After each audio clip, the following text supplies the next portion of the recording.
Maka iman dengan ilmu akan menyatu. Takwa kalau sudah naik, percepatan datang. Rumusnya apa? Maka iman kuatkan dulu lewat skema ibadah, amal soleh. Amalan pertamanya apa tadi? Salat. Makanya semua orang hebat, ini rahasia penting, ada buku bagus biografi 100 ulama muslim atau cendekiawan Islam yang dulu diterbitkannya sama Mizan tahun 97. Itu kalau Anda gali, semua yang disebutkan orang-orang hebat itu rata-rata dari kecil. Bu, izin ya Bu ya, kalau nanti ada anak-anak atau di rumah teman-teman, dari usia kecil 7 sampai 10 tahun itu latihan pertamanya sholat, yang kedua Quran. Ibnu Sina, buka sejarahnya, biografinya, kalau beliau lupa, itu bukan buka buku, tapi masuk masjid, sholat 2 rakaat dan ingat kembali. Orang sekarang ada yang lebih hebat dari Ibnu Sina, baru takbir ingat semua, sampai yang nggak pengen diingat, ingat. Sampai kata Nabi, hatta la yas'ural musalli karakatan yusalli, sampai lupa berapa rakaat dia sedang menunaikan sholatnya. Tahu Al-Bukhari? Nama aslinya bukan Al-Bukhari, nama aslinya Muhammad. Punya bapak namanya Ismail, kakeknya Ibrahim, kakek buyutnya Al-Mughirah, yang buyutnya Al-Bardizbah, tinggal di Kecamatan Ju'fa, Kabupaten Bukhara, Provinsi Khorasan, negara Uzbekistan. Karena dari Bukhara, beliau perkenalkan, saya dari Bukhara, rumusnya tambah al di depannya, ujungnya i, maka disebut Al-Bukhari.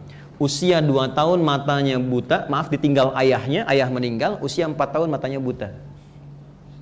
Tapi apa amalan yang didawamkan oleh ibundanya dan wasiat ayahnya kepada anaknya? 2, salat dan Quran. Anda tahu apa yang terjadi? Karena dekatnya dengan Allah, orang tua itu kalau dekat dengan Allah berkahnya ke anak. Nanti rahasianya surat Al-Kahf, di 4 kisah viral itu, salah satunya 2 anak yatim itu kan, yang dapat keberkahan karena kesolehan bapak ibunya. Wa kana abuhuma salihah. Perhatikan, anaknya dididik sholat dan Quran, ibunya konsisten, bahkan punya mihrab. Rahasia kedua, kalau Anda ingin dipercepat doa dikabulkan, rizkinya dimudahkan, maka punya mihrab di rumah. Gak harus satu ruangan, bagian kecil walaupun sehamparan sejadah. Khususkan untuk ibadah. Jangan ada yang lain di situ, ibadah saja. Dalilnya Quran surah ketiga ayat 37. Maryam punya mihrab. Perhatikan, mau apapun ibadah di situ. Baca Quran, sholat, zikir. Tapi kalau mengerjakan selain ibadah, keluar. Termasuk selfie dan bikin status. Sedang di mihrab ya, jangan ganggu. Keluar. Oke? Apa yang terjadi? Akan terjadi percepatan pemberian dari Allah. Saya cepat sekali. Ibunda Al-Bukhari masuk kemudian ke mihrabnya sering berdoa. Al-Bukhari dididik sholat dengan Quran, maka usia 4 tahun itu terjadi sesuatu yang luar biasa. Matanya tak melihat, tapi mata batinnya dibuka sehingga mudah menangkap apapun yang disebutkan. Al-Bukhari kalau dibacakan sekali dibaca, selesai langsung hafal dalam kepalanya. Hafalan ada 2 ya adik-adik? Hafalan di luar kepala dan dalam kepala. Di luar kepala belum hafal. Saya kasih rahasia tentang Qurannya. Perhatikan baik-baik. Ini yang ingin saya sampaikan. Buka kitab namanya Fathul Bari fi Syarah Sahih Al-Bukhari, 16 jilid yang pertama. Kalau sama cetakannya dengan saya, halaman 34, paling kiri sebelah bawah, paragraf ketiga. Lihat baik-baik. Perhatikan, fokus. Ketika beliau matanya divonis buta permanen, semangat belajar Qurannya tinggi, maka minta pada ibunya disekolahkan ke Kutab, awal belajar Quran. Didampingi asisten berangkat ke sana. Oleh gurunya dibacakan surat Qaf. Banyak murid belajar, yang dewasa juga ada. Begitu selesai dibacakan surat Qaf, gurunya hanya iseng bertanya, man hafidha, siapa yang sudah hafal? Al-Bukhari kecil, dalam ketidakpenglihatan matanya, beliau mengangkat tangan dan berkata, hafidtu an dhahri qalbi syekh. Saya sudah hafal dalam kepala saya. Gurunya penasaran, dipanggil ke depan, ya bunayya ta'al iqra, anakku maju baca. Dan dibacakan sempurna, bukan hanya benar, tapi spesial mahraj dan sifat hurufnya seperti syekhnya. Fata'ajjaba syaikhu faqala minal an idrusul hadis. Syekhnya kagum lalu mengatakan, sejak saat ini belajarlah hadis. Senang Al-Bukhari, kecil pulang ke rumah diceritakan ke ibunya, ummi hadatsa kadza wa kadza. Bu, tadi ada kejadian begini. Uridul hadis, saya pengen belajar hadis. Kata ibunya, ya bunayya iktafi bil Quran. Nah, kamu cukupkan Quran dulu karena ada keterbatasan. Kalau sudah Quran silakan hadis. Hormat ibunya tapi juga ta'zim pada syekhnya, beliau katakan, saya akan belajar Quran Bu, tapi izinkan saya pun ingin belajar hadis. Meraba jalan ke kamarnya, kemudian ibunya melihat itu, merasakan haru, masuk ke mihrabnya. Maka ibundanya sholat dan bermohon kepada Allah. Perhatikan kalimatnya, rahasia Quran surah 17 ayat 110. Panggil sesuai harapan-harapan dan permohonan kitanya. Kebutuhannya apa? Panggil nama Allah sesuai dengan kebutuhan kita. Beliau melihat matanya tak terbuka, dokter mengatakan mustahil, medis mengatakan gak mungkin terjadi. Maka beliau menyebut nama Allah yang maha melihat untuk membuka penglihatan anaknya. Yal basir, yalladzi ala kulli syai'in qadir, a'id basirat abdi. Ya Allah yang maha menatap dengan tajam, yang maha kuasa atas segala sesuatu tanpa batasan, mohon kembalikan penglihatan anakku. Al-Bukharinya masuk ke kamar sedang mengulang surat Qaf. Sampailah di ayat 21, ayat 22. Mirip kalimatnya sama. Laqad kunta fi ghaflatin min hadza, fakashafna 'anka ghita'aka, fabasaruka al-yawma hadid. Padahal ayat ini tentang hari kiamat. Tapi percikan keberkahannya diturunkan, sebagian kemuliaannya ke bumi. Dulu pandanganmu gak bisa lihat.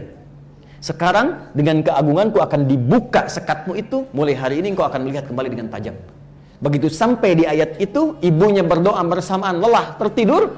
Maka Al-Bukhari tiba-tiba bangkit, merasakan sesuatu di matanya, bisa melihat kembali. Maka dikejar ibundanya. Ummi laqad ra'ait. Ibu, saya bisa melihat kembali. Berpelukan. Singkatnya, bisa melihat kembali, mulai belajar hadis dan menulis Sahih Al-Bukhari selama 16 tahun. Teman-teman, tahukah ketika menuliskan Al-Bukhari itu di mana? Dimulai di Mekah, Masjidil Haram, diakhiri di Masjid Nabawi di Madinah. Tapi setiap mau menulis hadis, sholat dulu 2 rakaat. Kalau tenang, baru dituliskan. Tidak tenang, ditunda dulu. Al-Bukhari menjaga Quran dan sholatnya. Saya wariskan ijazah ayat ini kepada peserta karantina dari Goa yang matanya satu divonis buta permanen. Maka tiba kemudian, ini saksinya nih, ada manajernya. Begitu tiba-tiba diajarkan itu, sedang 10 hari induksi, dia masuk kamar mandi, dia teriak keluar. Tersenggol gayungnya jatuh, dia keluar masih pakai anduk, Allahu Akbar katanya. Tiba-tiba kenapa? Matanya bisa melihat kembali. Ini kisah nyata. Saya tidak mengarang karena langsung berinteraksi dan teralami. Jadi yang saya ingin katakan adalah, bangun hubungan kuat dengan Allah dulu sebelum memulai segala hal. Itu poinnya. Makanya ada iman. Nanti kalau sudah kita bisa padukan ini, apa yang terjadi? Pindah, saya tutup. Pindah ke Quran surah kedua ayat 282, paling kiri sebelah bawah, langsung di ujungnya. Quran surah 2 ayat 282. Perhatikan. Wattaqullah, dan tingkatkanlah takwamu kepada Allah. Ini poinnya yang disebutkan. Takwa. Wattaqullah, tingkatkan takwamu kepada Allah. Wa yu'allimukumullah. Semakin tinggi tingkat takwamu, semakin aku akan buka dan ajarkan kepadamu semua ragam pengetahuan. Jadi bedanya nanti akan begini. Kalau cuman ikhtiar, kita hanya akan mengaktifkan semua sinyal-sinyal kebaikan dan kemampuan potensi dalam diri kita. Tapi kalau kita aktifkan sinyal takwanya, Allah yang akan membuka. Tinggal kita mendengarkan, mengikuti, dipercepat oleh Allah Subhanahu wa ta'ala. Dan sifatnya kecepatan, bukan kelajuan. Karena kelajuan gak ada vektor, gak ada arahnya. Tapi kecepatan, dia punya vektor, ada arahnya, ada tujuannya. Itulah yang terjadi. Saya pernah mengikuti jalan ini, lalu melihat para ulama mengerjakan seperti itu. Ini yang saya kerjakan sejak di pesantren. Membuka ini dulu, ini yang paling tidak mudah, buka dulu. Maka sampai hari ini, saya merasakan banyak manfaatnya dari situ. Baik bentuk takwanya, hubungan dengan Allah, berbakti pada orang tua, terjadi percepatan pengetahuan. Jadi yang paling indah itu begini, mudah menangkap sesuatu. Kadang-kadang dibacakan satu kalimat belum paham, satu buku belum ngerti. Mau pulang, baru paham. Begitu keluar, lupa lagi. Tapi yang ini tidak. Tingkat kelima itu mudah ingat, sulit lupa. Jadi kalau yang pertama, cepat ingat, lambat lupa. Kedua, cepat ingat, cepat lupa. Ketiga, lambat ingat, lambat lupa. Yang keempat itu, maaf sekali, lambat ingat, cepat lupa. Ada yang kelima, cepat ingat, sulit lupa. Jadi mau lupa, susah, bukan mau ingat. Biasanya utang kan? Ini ilmu. Fokus ini. Kalau sudah mampu mengaktifkan ini, saya amanatkan 3 saja. 1 sholat, ya, 2 Quran, 3 orang tua. Saya ulang ya, birrul walidain. 1 sholat. Dan nanti banyak sekali ayat di Quran yang langsung menunjukkan hubungan sholat dengan peningkatan pengetahuan. Contoh di surat Al-Muzammil ayat ke-20 misalnya. Ketika sedang tahajud tuh faqra'u ma tayassara minal Qur'an, baca. Dan jangan lupa riset Quran itu peningkatan pengetahuan. Jatuh jaga salat. Minimal 40 rakaat dijaga. Ya, bukan subuhnya naik jadi 4, duhur jadi 5, bukan. Ya. 20 rakaat tuh yang fardu 17 rakaat. Jelas? Tambah yang rawatib itu 12 rakaat. Subuh 2, sebelum subuh 2, sebelum zuhur 4, kemudian setelah zuhur 2, setelah maghrib 2, setelah isya 2. 12. Tahajud ambil yang standar 11. 17 tambah 12 berapa? 29. Tambah 11 40. Itu yang pokok aja dulu. Nanti setelah enak silahkan tambah. Tambah sholat mutlak misalnya, tambah duha lagi silahkan. Tapi 40 itu penting. Karena nanti ada rahasia besar. Kalau saya kesini lagi baru saya ungkap. Rahasia 40 dalam Quran dan hadis. Nanti kalau sini lagi. Kapan-kapan lah pokoknya. Mudah-mudahan sebelum kiamat kurang 2 hari lah. Itu aja, pegangnya dulu ya, 40. Yang kedua Quran. Kalau bisa, menghafal. Kalau tidak sempat menghafal, baca. Dan sekarang ada riset baru, orang-orang yang terbiasa baca, walaupun satu halaman, satu lembar itu 2 halaman, itu pertama akan membuat mentalitasnya stabil. Karena Quran itu langsung ke jiwa, syifa itu di jiwa. Yang kedua, memberikan keberkahan pada aktivitas, lebih tenang. Dan rumusannya kan di mahfudzat, jiwa yang tenang melahirkan aktivitas yang cemerlang. Ya, jadi jiwanya lebih tenang, pikirannya lebih terbuka sehingga mudah mengakses sesuatu. Usahakan tiap hari, kalau nggak bisa menghafal, baca Quran jangan tinggal. Tiap hari. Kalau perempuan sedang haid, jadi bisa mendengar. Nggak perlu baca, kan ada murattal dan sebagainya. Ya, itu bisa merubah keadaan diri, mental lebih stabil. Sehingga kayak anxious dan macam-macam insecure dan seterusnya itu bisa terobati dengan sendirinya. Yang ketiga, birrul walidain. Nah, saya nggak bisa cerita yang ketiga ini tentang pengalaman pribadi, karena kalau cerita selesai dan malam nggak bisa isi pengajian. Tuh. Pokoknya ikuti aja. Yang ketiga itu niatkan belajarnya yang di sini ataupun yang mengajar. Salah satunya mengalirkan pahala untuk orang tua. Itu kalau Anda dosen periset, Allah akan buka kembali untuk meningkat kembali wawasan dan peningkatan pengetahuannya. Kalau Anda yang sedang belajar, maka Allah akan buka jalan untuk mempercepat pembelajarannya. Apapun itu. Nah, yang terakhir, tempatkan Quran sebagai panduan hidup. Bukan cuma kitab bacaan. Ini level tertingginya. Kalau bisa melakukan ini, maka Anda akan melewati batas kepintaran manusia kini. Yang sekarang yang pintar cuma 2 atau 3 bidang paling maksimal. Zaman era setelah Nabi itu minimal 5 bidang. Sekarang orang paling 2 atau 3 bidang. Ya, Stephen Hawking sedikit ya. Steve Hawking paling cuma berapa gitu ya. Kemarin itu yang meninggal yang terakhir. Ya, yang apa namanya? Dia komplain tentang Tuhan, ini diwafatkan Tuhan juga gitu kan. Fisikawan asal Inggris itu. Sekarang paling cuma 2-3 bidang. Ya paling fisika matematika, yang lainnya nggak pakar di bidangnya. Dulu orang, matematika, fisika, kimia, saat yang bersamaan tafsir, hadis, fikih, paham semua. Imam Syafi'i itu jangan salah. Imam Syafi'i itu, Muhammad bin Idris Asy-Syafi'i, paham Quran, paham hadis, ahli bahasa, ahli mantik, ahli matematika, dokter, kedokteran itu paham Imam Syafi'i. Mungkin ada 7-10 bidang beliau kuasai itu. Walaupun dominan di fikih. Genius. Asal mampu mengoptimalkan ini. Nah, yang terakhir, tolong banyak riset di Quran. Kalau bisa dengan hadis. Nah, ini yang mau saya turunkan sedikit saja dengan cepat. Masih ada waktu nggak? Sedikit aja, ya. Baik. Bismillah. Quran ada berapa surat? Surat bahasa ya? 114. Oke, berapa juz? 30 juz. Baik. Formulasi ini biasanya kekinian seringkali ditempatkan dengan nama kitab suci saja yang dibaca. Bukan sebagai kitab yang dipahami. Padahal perintah Allah setelah kitabnya turun, dibaca, berubah dari Iqra menjadi Utslu. Coba lihat, Nabi pertama dapat Iqra, Bismi Rabbikal ladzi khalaq. Tadi Bismi Rabbikal ladzi khalaqnya sudah Pak Rektor sampaikan. Perhatikan, setelah ayatnya muncul, terkumpul, panduannya ada, berubah perintahnya menjadi Utslu. Utslu ma uhya ilaika minal kitab wa aqimis shalah. Sebelum salat, kamu baca dulu, terjemahannya baca. Tapi utslu itu punya 3 arti dari tilawah. Baca, pahami, amalkan yang dipahami itu. Jadi interaksi kita dengan Quran, interaksinya bukan bacaan biasa. Interaksinya adalah bacaan yang disertai dengan pemahaman, riset. Masih ingat gak? Kalau ada yang baca Quran kan qori kan? Supaya orang mengerti, paham isinya, minimal tahu maknanya, di sampingnya ada penerjemah kan? Siapa namanya? Sari tilawah kan? Ya kan? Sari tilawah itu dari kata tilawah. Cuma mungkin di Riau dulu yang menerjemahkan pertama Bu Sari. Makanya dikenal Sari Tilawah. Ya, coba Pak Iman, mungkin Iman Tilawah gitu kan? Jadi Sari nggak ada sebetulnya, tilawah saja. Ya, tilawah. Nah, tilawah itu baca, paham, amalkan.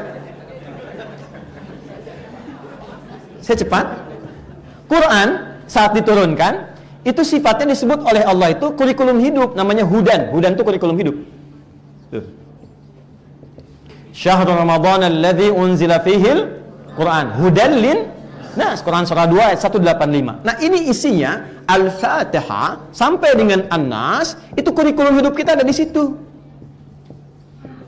Jadi Anda, saya, kita mau jadi apapun, itu konsep dasar bimbingannya ada di sini.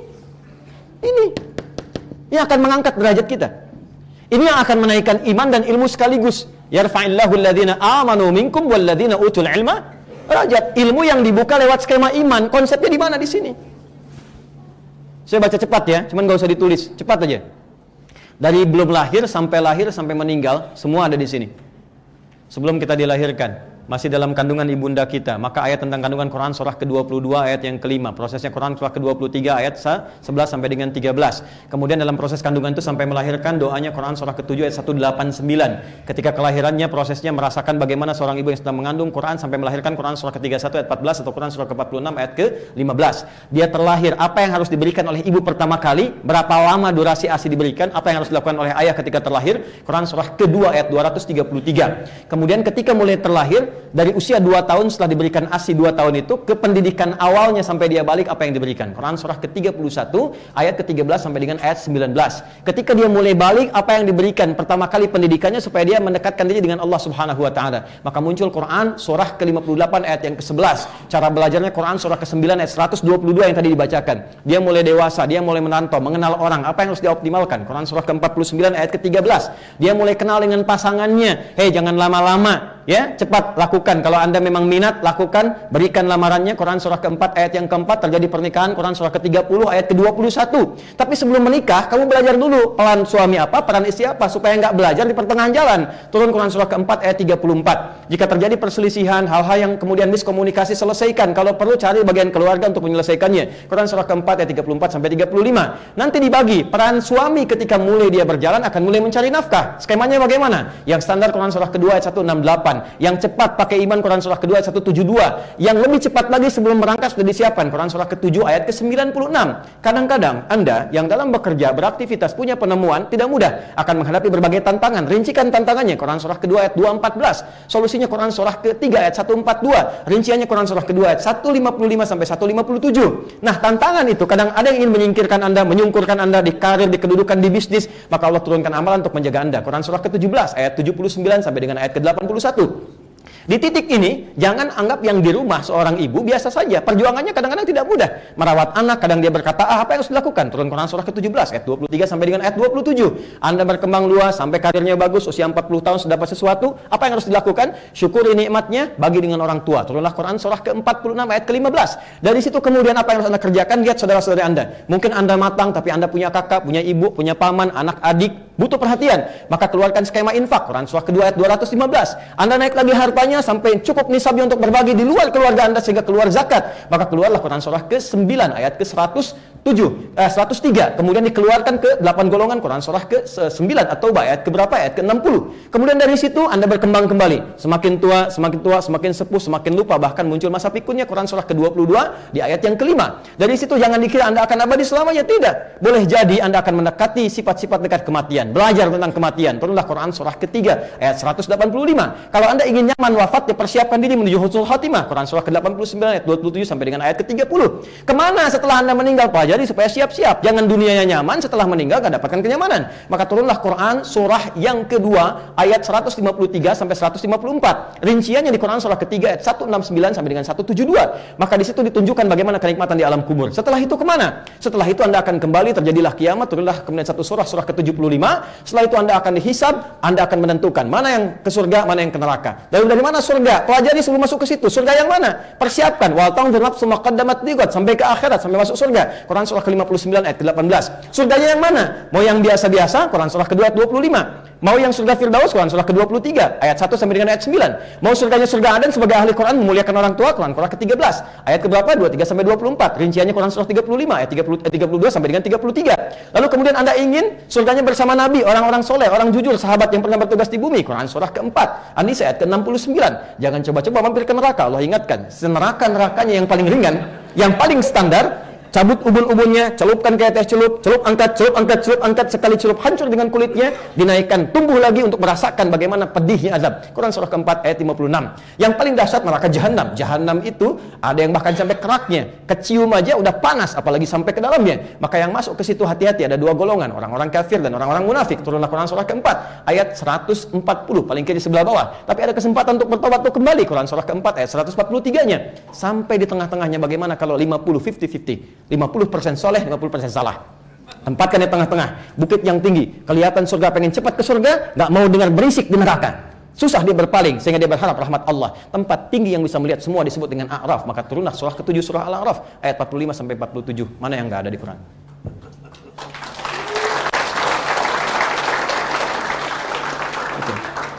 Nah, jadi berinteraksi dengan Quran itu, bacaan bagus, ada pahala, tapi yang diharapkan petunjuk Qurannya muncul dalam kehidupan. Islam itu jangan ditempatkan hanya di Quran sebagai mushaf, harus jadi perilaku. Dan kita sekarang masa-masanya merdeka, kampus merdeka tuh. Mau belajar apa aja kita riset kan. Nah, detailnya nanti kaji hadis. Sekarang kita sudah beruntung, Qurannya ada sama dari zaman Abu Jahal, Abu Lahab dan Abu-Abu yang lain sampai dengan sekarang. Plus dengan hadisnya. Ya, hadisnya juga lengkap dan sudah dibukukan. Jadi Anda nggak ada alasan nggak bisa ngeles. Coba lihat hadisnya. Pernah dengar Imam Al-Bukhari yang paling populer, nama kitabnya apa? Saya tutup. Imam Al-Bukhari, kitab hadis Imam Al-Bukhari, namanya apa? Sahih Al? Bukan. Oh, jangan ngarang, jangan maksa. Bukan. Nama kitab Imam Al-Bukhari itu kitab hadis yang populernya namanya Al-Jami As-Sahih Al-Musnad Al-Mukhtasar min umuri Rasulullah sallallahu alaihi wasallam wa sunanihi wa ayyamihi. Itu namanya. Coba ulangi. Nah, karena kepanjangan maka disingkatlah dengan Sahih Al. Tapi problemnya kita tidak memaknai dengan utuh judul kitabnya. Sementara ulama menulis kitab itu esensi isinya. Hadis itu punya 4 kualifikasi kitab. 1 jami', kedua sunan, ketiga musnad, keempat mu'jam. Jami' itu artinya apa? Jami' itu artinya tuntunan yang komprehensif. Beda dengan sunan. Sunan itu kitab hadis yang disusun berdasar urutan fikih. Anda kalau mau tahu cara wudu, cara sholat, bacanya kitab sunan. Anda kalau ingin cari inspirasi, ini Sayyidah Aisyah berapa banyak hadisnya? Bagaimana ingin seperti Sayyidah Aisyah? Cari kitab musnad. Anda kalau pengen nyari hadis dari Hamzah sampai Ya, cari kitabnya mu'jam. Tapi di kitab saya, kata Al-Bukhari, ini adalah keseharian Nabi selama 24 jam yang bisa saya temukan. Saya susun jadi 97 topik. Nah, topik ini yang penting kita riset. Teman-teman di kampus sekarang, dosen, ilmuwan, mahasiswa, di topik mana di antara 97 itu? Udah disusun oleh beliau. Legalitas Nabi topik pertama, kitab Badul Wahyi. Tentang iman, Allah. Kitab kedua, Kitabul Iman 57 hadis. Kita ada di kitab ketiga, Kitabul Ilmi. Allah. Turunkan itu. Setelah itu, rumusannya begini. Ayat ilmu apa? Hadis. Dalami ini, praktekkan. Gimana supaya hafalan pengen cepat, nggak lupa-lupa. Kapan waktu belajar yang efektif? Kapan waktu mengulang? Bagaimana mengimplementasikan ilmu? Ada semua di sini. Termasuk percepatan yang dengan itu Allah berikan kemampuan lebih dibandingkan yang lain. Ini ada di sini. Nanti setelah dapat ilmunya Anda keluarkan jadi profesi tuh. 97 ini banyak. Teman-teman yang di birokrat keluarkan Kitabul Imarah. Yang aktif di bisnis keluarkan Kitabul Buyu'a. Yang aktif di dunia perawatan, kesehatan keluarkan Kitabul Marid. Ada semua di sini. 97 topik. Begitulah kemudian kalau kita kembangkan relasi Al-Quran dan pengetahuan, mudah-mudahan tercipta tauhid ilmu, insan rabbani yang seimbang antara imtak dan ipteknya.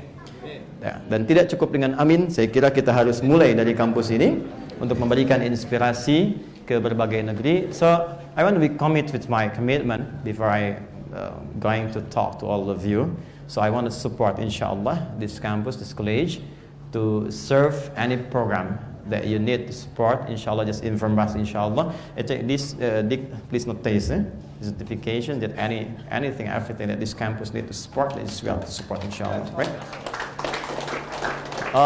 So first, because I told to all of you about the relationship, about the Quran and knowledge, so I will support, inshallah, the easy way to memorize the Holy Quran. So we have the special method, alhamdulillah, named by At-Taysir. At-Taysir, this special method to memorize the Holy Quran in 30 days contain 30 juz, insyaAllah. Menghafal Quran 30 hari 30 juz. Nanti kita akan supportkan, Prof izin, Pak Rektor izin. Nanti gimana caranya, silahkan fasilitasi. Kita siapkan tolong 2000 ya. 2000 paket itu satu paketnya ada 3 buku. Jadi ada 6000 nanti yang kita kirimkan ke sini. Itu cara cepat menghafal Quran selama 30 hari. Ya, beberapa kampus ada UMS, kemudian juga UMY ya, yang Muhammadiyah, terus UMJ juga. Itu sudah mulai mengintegrasikan antara kurikulum Quran dengan pendidikan di semua jurusan. Jadi kalau yang muslim ya silahkan. Di sini ada yang non muslim juga. Nah, yang non muslim juga teman-teman, tolong jangan dianggap sendirian, tidak, tapi berbagi ya. Kita share dan tolong pengajar juga tempatkan semua sama untuk mendapatkan hak yang sama. Karena ketika masuk kita memiliki hak dan kewajiban. Semua sama sebagai siswa, dan saya mohon jangan sekedar menjadi pengajar. Jadilah murabbiyah, pendidik. Sayangi mereka, lihat perkembangannya, lihat bukan evaluasi nilainya tapi juga akhlaknya. Dan saya berharap insyaallah kita memiliki ukhuwah wataniyah yang baik, sehingga teman-teman yang punya teman-teman yang non muslim dan sebagainya dengan cara yang sama. Anda punya kelebihan, ajari. Anda punya kelebihan di harta, berbagi ya. Jangan karena nanti tanya kenapa kok saya nggak diajak makan, yang lainnya ikut, kamu kafir sih. Nah, nggak boleh. Haram hukumnya. Okay? Right. I think that's all that I can share my lecture today, and I'm very honored to be here. Thank you, Pak Rektor, for having me, and thank you for your attention. We'll see inshallah all of you in our schedule in the night. I think it's open for the public, open for public. شكرا على حسن اهتمامكم. أنا فرحان جدا بأكون بين يديكم في هذا المكان الشريف. فنلتقي بكم إن شاء الله في المحاضرة عامة بالليل. فآخر ما أريد أن أواصل إليكم جميعا كونوا مستقيمين. Saya sebelum tutup, saya mohon semuanya bisa istiqamah dalam nilai-nilai kebaikan, konsisten dalam nilai-nilai pengetahuan yang benar. Dan mohon izin, konsisten itu nggak mudah. Karena konsisten itu nanti ada 9 tahapan yang harus dilalui. Nanti secara detail kalau ketemu lagi kita akan terangkan, tapi kisi-kisinya dari 9 tahapan ini, konsis 1, konsis 2, konsis 3, konsis 4 sampai konsisten. Insyaallah ya. Terima kasih untuk perhatiannya yang sangat luar biasa. Subhanakallahumma bihamdika nasyhadu an la ilaha illa anta nastaghfiruka wa atubu ilaik. Wa akhirul kalam fathunallahu fathun qarib. Nasrun minallah fathun qarib. Wallahu muwaffiq ila aqwamit thariq. Assalamualaikum warahmatullahi wabarakatuh.